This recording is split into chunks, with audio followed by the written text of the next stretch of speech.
Skandal Hong Kong kian sensasi oleh media massa seperti Sarawak Report, sekalipun kesahihannya masih diragui, terutama mendakwa penglibatan Ketua Menteri Sabah dalam skandal penubuhan wang haram yang dilakukan oleh The Untouchable Michael Chia Ten Fu.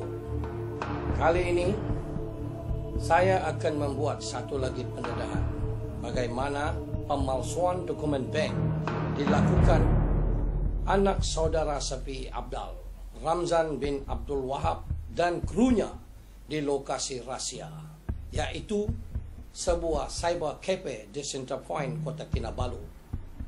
Sebagaimana yang telah saya nyatakan dalam video sebelum ini. Bak kata pepatah, hanya jauh hari mengenal manikam. Jika anda teliti akaun bank yang dipaparkan ini,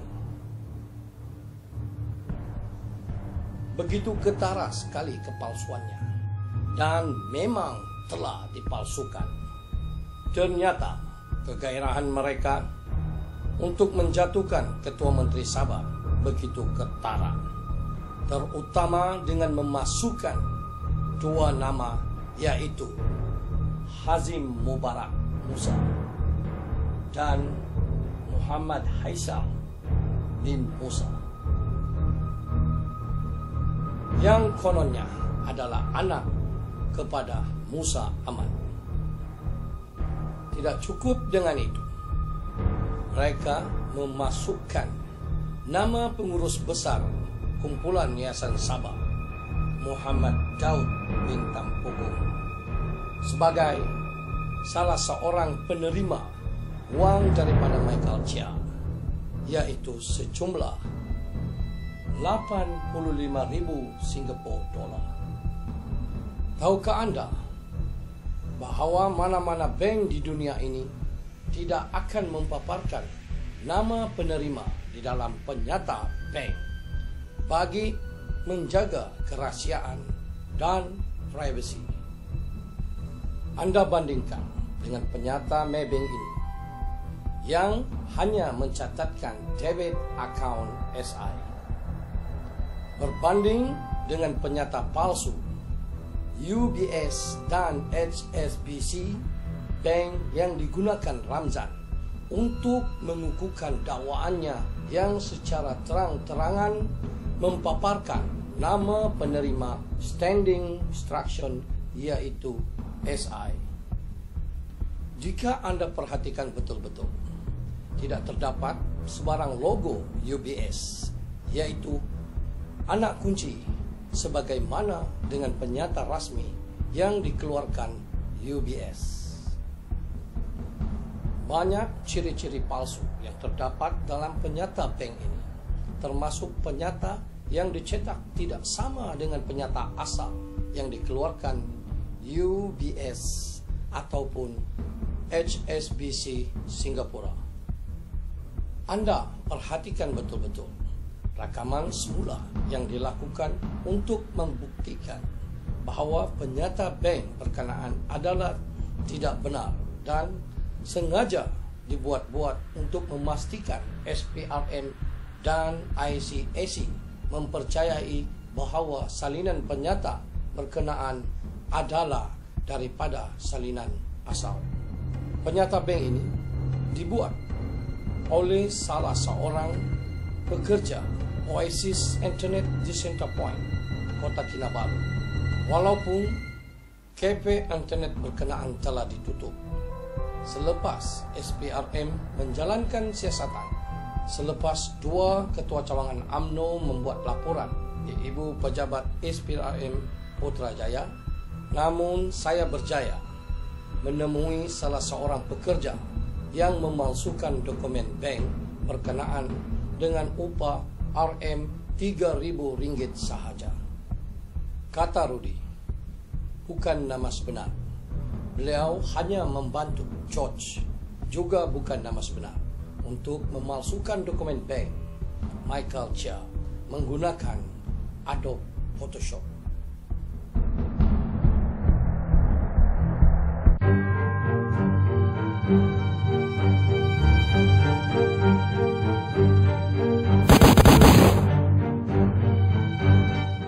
Sandakan adalah bandar yang paling selamat di negeri Sabah berbanding Bandar Lahad Datu dan Samporna yang sentiasa diancam oleh jenayah, penculikan dan serangan lanon. Lihatlah betapa selamatnya perairan Sandakan dijaga oleh penguatkuasaan Navy, Polis Marine, Maritim, Kastam dan Jabatan Laut. Namun yang melucukan, bagaimana Michael Chia boleh menyeludup balak secara haram tanpa sebarang sekatan sehingga berjaya menggumpul jutaan wang ringgit daripada aktiviti haram ini. Jika Michael Chia boleh mengumpul wang haram melalui aktiviti haram, maka tidak hairanlah Syafiee Apdal boleh mengumpul ratusan juta melalui projek top up. Mungkinkah Michael Chia salah satu rangkaian Syafiee Apdal melalui Ramzan Abdul Wahab?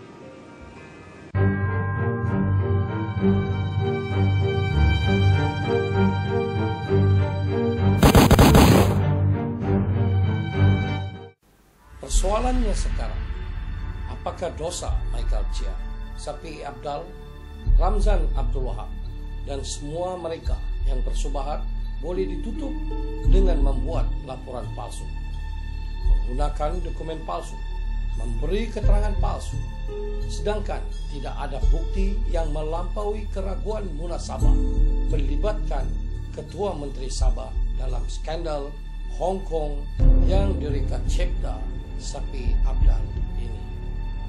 Apakah dengan menuding jari kepada Musa Aman, Syafiee Apdal boleh tersenyum dan memasang angan-angan menjadi Ketua Menteri Sabah dan beriltizam memperkukuhkan kedudukannya sebagai Naib Presiden UMNO dan kini mahu merampas jawatan Timbalan Presiden UMNO? Kejayaan Syafiee Apdal mempergunakan Michael Chia untuk mensabitkan Musa Aman dalam skandal Hong Kong menampakkan betapa gairahnya beliau mahu menjadi Ketua Menteri Sabah dan dalam masa yang sama melindungi penjenayah pengubahan wang haram. Lihatlah kejayaan Michael Chia yang diperolehi daripada kegiatan haram dengan menjual nama Ketua Menteri Sabah. Jika hari ini beliau boleh menjual nama Ketua Menteri, maka tidak hairanlah esok beliau akan menjual nama Menteri Kabinet, Perdana Menteri atau Duli Yang Maha Mulia yang di-Pertuan Agong. Semoga perkara ini tidak akan berlaku.